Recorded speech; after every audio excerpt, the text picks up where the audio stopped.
This is OPPO A3 and today I'll show how you can take a screenshot on this device. So before I show you all available screenshot capturing methods, let's launch settings, enter additional settings category, and here go for the screenshot. Now make sure that all of those screenshot gestures are enabled, and now just follow me.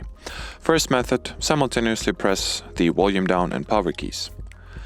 Another method, swipe downwards from the anywhere on the screen using your 3 fingers like that. Or if you would like to take a partial screenshot, use your 3 fingers but touch and hold. Now frame the part of the screen you would like to take as a screenshot and then save the results. Now you can also take a screenshot by using the control panel, so simply launch it, tap at the screenshot icon, and as you can see the screenshot gets made.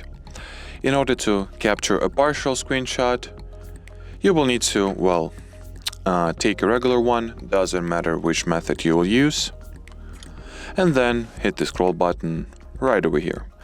Now you can either swipe down to adjust the screenshot length, or you can enable the auto scroll for that matter, as you please. And as far as screenshot taking methods go, that will be it. So should you have any further questions, leave them in the comment section below. But as for now, thanks for watching and bye bye.